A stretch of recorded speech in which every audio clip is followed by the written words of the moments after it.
Good morning. कक्षा 11 लेखा शास्त्र विषय में कल पढ़ने जीएसटी, ई वे बिल और स्रोत प्रलेख के बारे में पढ़ने अध्ययन किया था। और ई वे बिल का आपको पता होना चाहिए कि अगर कोई माल चाहे जिले से जिले में जाओ, चाहे जिले से राज्य में जाओ, चाहे राज्य से राज्य में जाओ, चाहे राज्य से किसी देश में जाओ या देश का माल किसी विदेश में जाओ, तो आपको ई वे बिल बनाना अनिवार्य है। यदि उस माल की जो क्वांटिटी है वो 50,000 या 50,000 से ज़्यादा की है तो उसको ई वे बिल बनाना अनिवार्य होगा। हाँ, सेवा के मामले में ई वे बिल बनाने की जरूरत नहीं है। सेवा के मामले में ई वे बिल बनाने की जरूरत नहीं है। एक उदाहरण के तौर पर देता हूँ। एक अस्पताल में एक पेशेंट को आपने एडमिट किया और उस सेवा के बदले में डॉक्टर की फीस 50,000 या 50,000 से ज़्यादा हो गई, तो ऐसी परिस्थिति में कोई आपने सेवा का आदान प्रदान किया है, किसी माल का आदान प्रदान नहीं हुआ। तो ऐसी परिस्थिति में आपकी जो सेवा कोई उड़ के तो कोई गई नहीं, आपने इसका कोई परचेज कंसिडरेशन पे किया नहीं। हाँ, सेवा के बदले में आपने शुल्क दिया है, ये बात मानते हैं। अब सेवा के बदले में जो शुल्क दिया है वो माल की श्रेणी में नहीं आता, वो एक सर्विस है, एक ऐसा ज्ञान है, एक ऐसा बौद्धिक ज्ञान है जिसकी वजह से पेशेंट को कोई ना कोई फायदा हुआ है।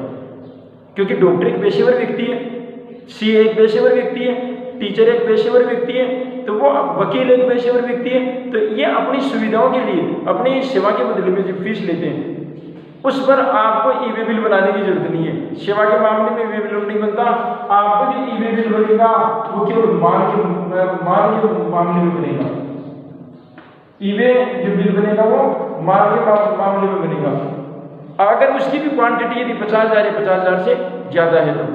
अच्छा, अब अस्पताल में जो पेशेंट था उस पेशेंट की फीस सब कुछ ठीक होने के बाद जब उसको रिलीव किया जाता है अस्पताल से, उस टाइम उसका बिल आया 70,000। एक सपोज के तौर पर मान लीजिए कोई बड़ी कोई बीमारी थी या बड़ा कोई ऑपरेशन हुआ है, तो मान लीजिए कि उसका बिल 70,000 है, तो आप उस 70,000 पर आप जीएसटी लगा सकते हो, आप सर्विस टैक्स लगा सकते हो, लेकिन वहाँ पर ई वे बिल नहीं बनेगा।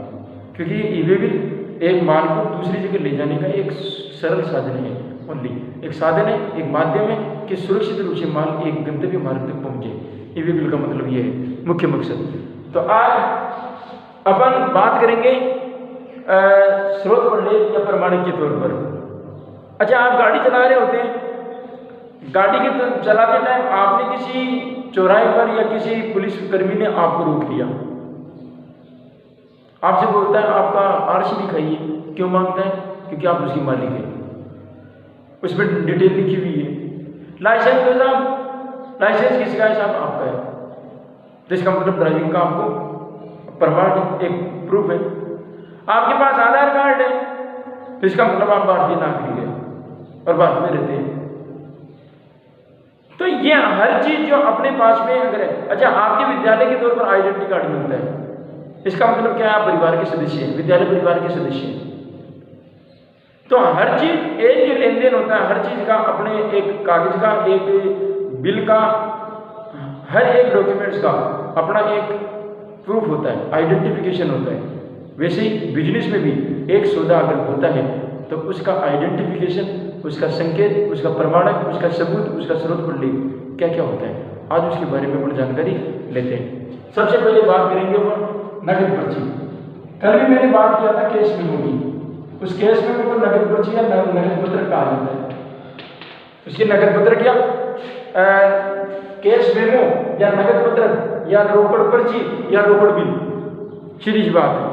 अब ये रोकड़ पर्ची क्या होती है वो देखिए आप। रोकड़ पर्ची का मतलब है कि जब भी या तो नकद में माल बेचा जाता है या तो नकद में माल बेचा जाता है, तो इस परिस्थिति के दौरान, इस लेन देन के दौरान अगर कोई प्रमाणक बनाया जाता है, कोई स्रोत प्रलेख बनाया जाता है, तो उसको क्या कहा जाता है? रोकड़ पर्ची।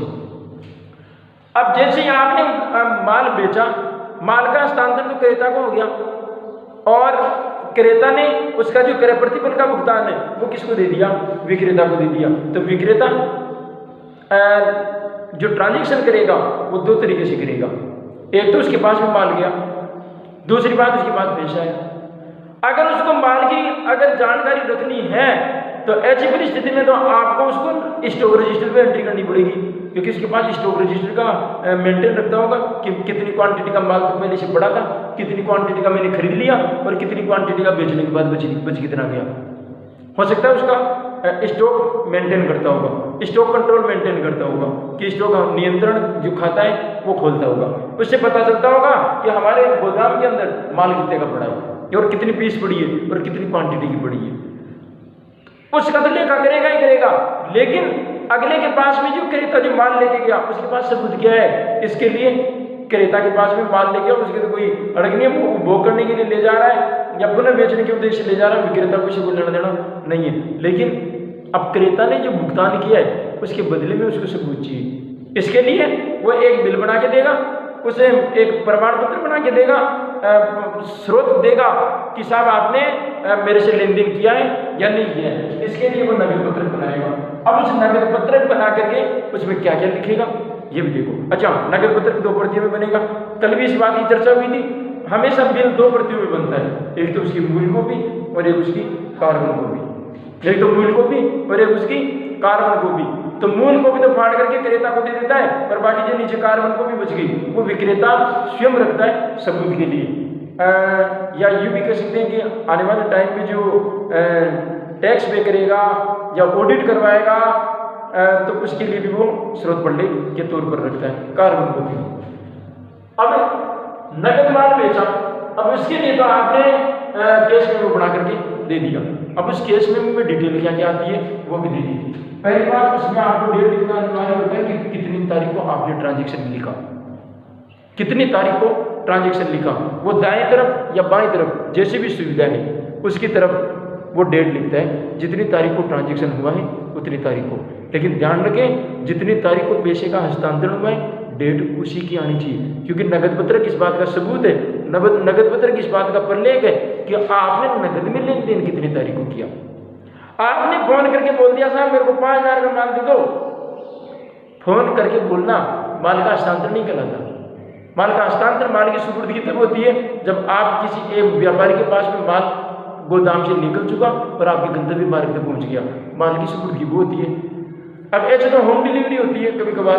अब होम डिलीवरी में आप यदि पेमेंट तो कर देते हो पहले है और आपको माल की सुपुर्दगी बाद में होती है, लेकिन भाई साहब आपकी जो माल का जो आपने लेन देन किया है, आपने जो पेमेंट किया है उसका आपके पास में ब्यौरा है, क्योंकि आपने ऑनलाइन पेमेंट किया उसकी स्लिप पड़ी है आपके पास।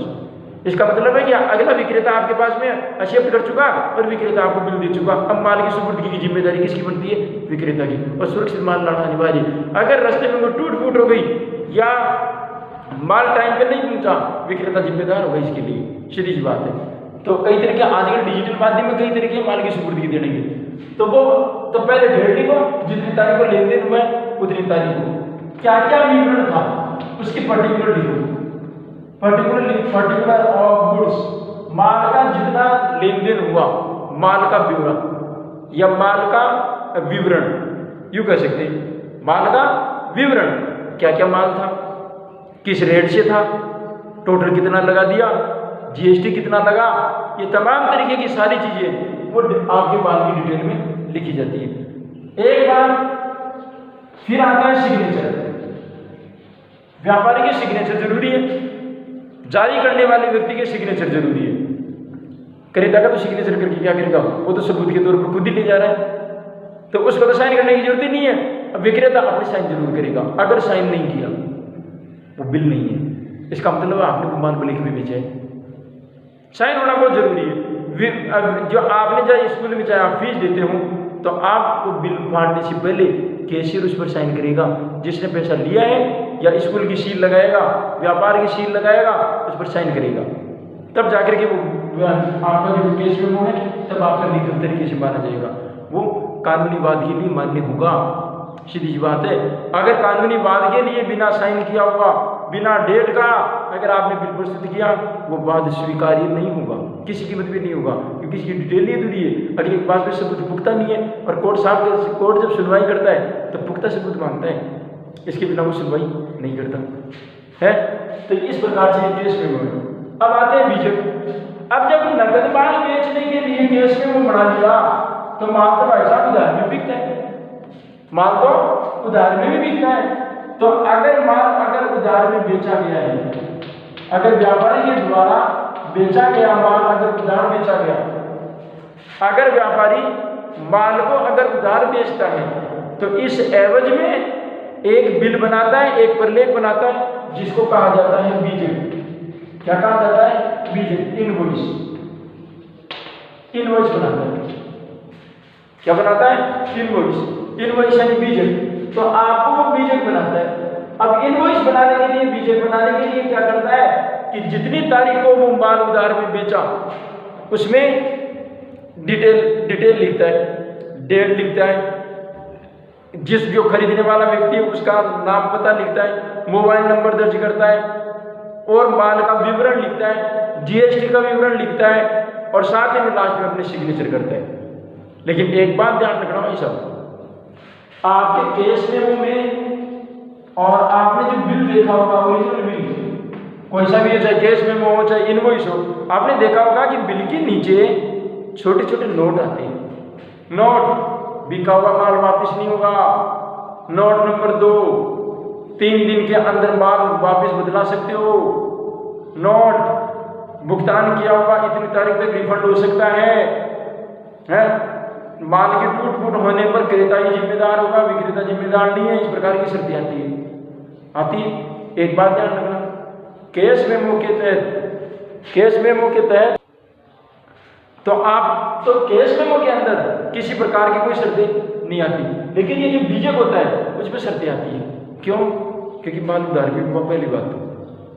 अब उधार में जो माल हुआ वो माल उधार में बेचा गया माल वापस रिटर्न होकर के भी आ सकता है, भुगतान करने से इनकार भी कर सकता है, आधा माल ले सकता है, आधा वापस दे सकता है, कोई भी परिस्थिति हो सकती है। लेकिन बीजक के अंदर शर्तें जरूर होती है।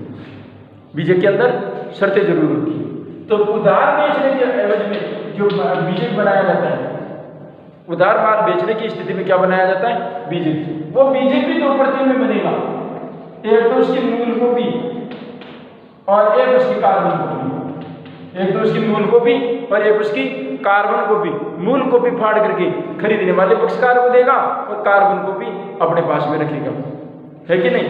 तो इस प्रकार से ये बीजक बनाया जाता है। विक्रय बिल,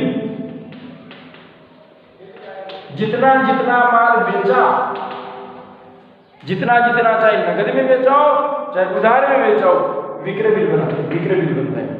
क्या बनता है? विक्रय बिल। अब एक बात पूछनी थी मेरे से, आप दिमाग की कॉमन सेंस बात है कि साहब व्यापारी माल बेचता है तो बिल बना लेता है, माल खरीदता है तो वो खरीदने वाला बिल नहीं बनाता, वो विक्रेता बना के देगा जिनसे माल खरीदा है। इसलिए विक्रय बिल तो बनता है लेकिन क्रय बिल नहीं बनता। क्रय बिल नहीं बनता, ये नोट करने वाली बात है। और जमा पर्ची और एक नाम पर्ची, अगर बेचा हुआ माल वापिस आ गया या खरीदा हुआ माल वापिस भेज दिया तो उसके लिए जमा पर्ची और नाम पर्ची बनाई जाती है। जमा पर्ची तो तब जब बेचा गया माल वापिस आ गया तब तो जमा पर्ची बनेगी, बेचा गया माल वापिस आ गया तब तो जमा पर्ची बनेगी, और खरीदा हुआ माल वापिस लौटा दिया तो फिर नाम पर्ची बनेगी। क्या बनेगी? नाम पर्ची। तो बेचा हुआ माल वापिस आ गया तो जमा करो जमा पर्ची, और खरीदा हुआ माल यदि वापिस भेज दिया तो नाम पर्ची, जिसके नाम से माल जाएगा उसके नाम से पर्ची बना के भेजो। सही बात है? ठीक साहब। फिर आती है चेक। ये बहुत बड़ी समस्या है। ये चेक आदमी के शरीर को भी चेक कर सकता है, इतनी पावर है इसके अंदर। अब ये चेक क्या है? ये भी एक प्रलेख है, स्रोत है। अब मैं आपसे एक बात पूछना चाहता था कि सबकी 2-2 प्रतियां बनती है चेक की, एक ही बार प्रति बनती है, तो वो चेक जिनको जारी करेंगे या जिनसे लेंगे चेक, चाहे आपने किसी को दिया हो चाहे आपने किसी से चेक लिया हो, आखिरकार वो चेक जाना बैंक में ही है। कोई अपनी जेब में तो रखेगा नहीं, जेब में बड़े का पैसा आएगा नहीं है, तो वो तो किसी पक्षकार को आपको दिया है तो वो पक्षकार भी अपने पास में जेब में नहीं रखेगा, वो उसको कहीं ना कहीं ले जाकर क्या करेगा? बैंक में जमा कराएगा, अपने खाते में पैसा ट्रांसफर करवाएगा। अब ये चेक का पैसा कैसे जारी होता है, कैसे दिया जाता है, और इसका भुगतान कैसे प्राप्त होता है, कैसे करते हैं, उसकी जानकारी देखेंगे। और ध्यान से सुनिए आधी चीज। देखो, ये व्यापारी है जो हम शिव हैं, यहाँ पर कोई क्रेता है या आपने कोई डेटर है या क्रेडिटर है। क्रेता का मतलब आपने जिनसे खरीदा।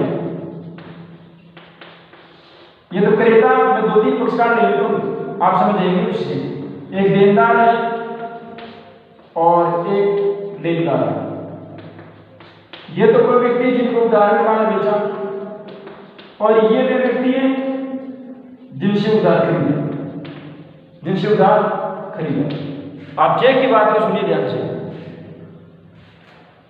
व्यापारी ने मान लीजिए किसी पक्षकार को माल बेचा क्रेता को, क्रेता भुगतान करेगा इसको, क्रेता भुगतान करेगा। लेकिन एक बात ध्यान रखना चाहिए, व्यापारी का खुद का बैंक अकाउंट होना चाहिए, व्यापारी खुद का बैंक अकाउंट। और एक बात ध्यान रखना, व्यापारी हमेशा सेविंग अकाउंट नहीं खुलवाता। व्यापारी कौन सा खुलवाता है? चालू खाता, करंट अकाउंट। हमेशा कौन सा खाता खुलवाता है व्यापारी? चालू खाता, करंट अकाउंट। उसका कारण बताऊंगा, चालू खाता, करंट अकाउंट। चालू खाता खुलवाता है हमेशा, और चालू खाता ही क्यों खुलवाता है उसका कारण बताऊंगा। इसका लीगल कारण है कि बैंकिंग का मामला है। तो आप लोग तो खैर जानकारी है तो ठीक, और नहीं जानकारी तो हम देंगे। अब देखो, सबके जिन सब पक्षकारों के पास में बैंक खाते होना जरूरी है, क्योंकि चेक का मामला है बैंक से। और इनको जो चेक बुक देता है वो चेक बुक बैंक वाला ही देता है, तो इसका संबंध तो बैंक से ही होगा, सीधी सी बात है। क्रेता, व्यापारी ने क्रेता को माल बेच दिया, क्रेता ने भुगतान कर दिया। अब भुगतान करने के दो तरीके, या तो कैश दे दे, चेक दे दे। आजकल तो पेटीएम का माध्यम है, फोन पे का माध्यम है, और ज्यादा लोग बताते हैं जूते भी का जूते देने का काम हो जाता है। तो अब क्रेता ने माल बेच दिया, अब इसका भुगतान करने के दो माध्यम है, या तो नकद भी भुगतान करो और या फिर चेक से भुगतान करो। ये फोन पे, ये इलेक्ट्रॉनिक माध्यम से भुगतान किया जा सकता है, वो भी बैंक की श्रेणी में आता है। क्यों? क्योंकि उसका पैसा बैंक अकाउंट से ही कटता है। आपके पास वो फोन पे के अंदर कोई जादू टोना नहीं है जो निकाल के देते रहेंगे, वो बैंक से कटता है। वो किससे कटता है? अपने बैंक खाते से कटता है। अच्छा, अब आपने, क्रेता ने चलो नकद में दे दिया, कोई बात नहीं। अगर क्रेता ने भुगतान करने के लिए चेक दिया और चेक व्यापारी के पास में आ गया, ठीक है साहब। अब जैसे ही चेक व्यापारी के पास में आया, व्यापारी इसको ले जाकर के अपने बैंक खाते में रखेगा। सही, खाली चेक, ओनली चेक ही दिया है। अब न तो क्रेता के पास में जो सबूत है वो सबूत एक ही है।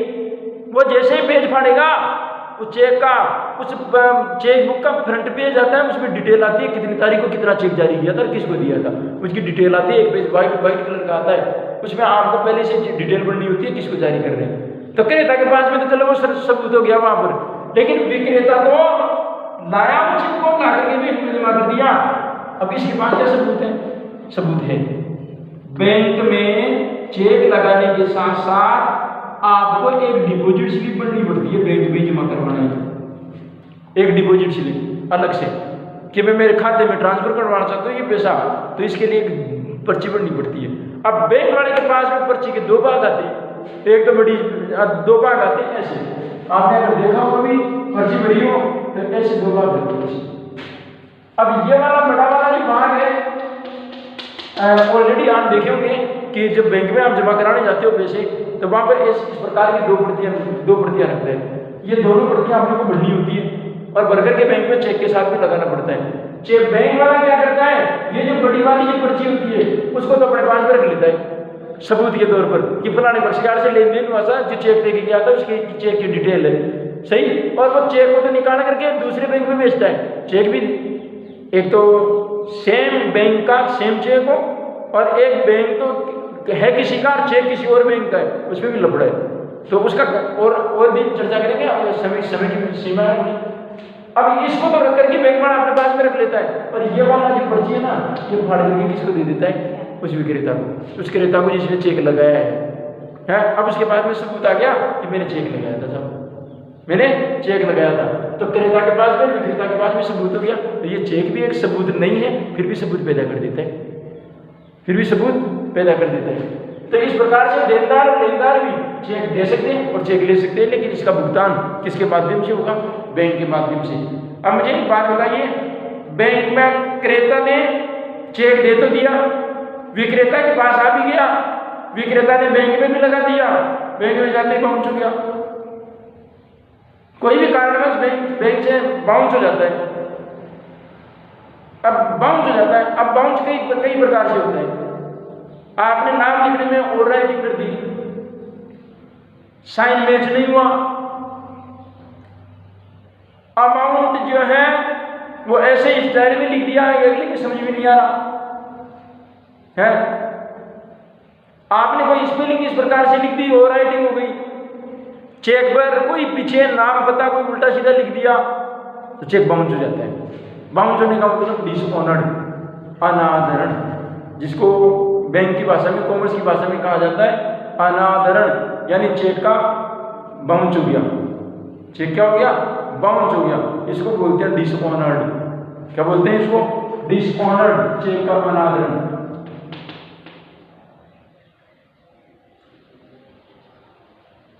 डिसऑनर्ड यानी बैंक का चेक का अनादरण हो गया, सब है कि नहीं? तो अब यदि वो चेक बाउंस हो गया तो क्रेता की तरफ से भुगतान हो गया क्या? नहीं हुआ। जब तक उसके खाते में पैसा नहीं आ जाता तब तक उसको पूरा भुगतान नहीं माना जाता।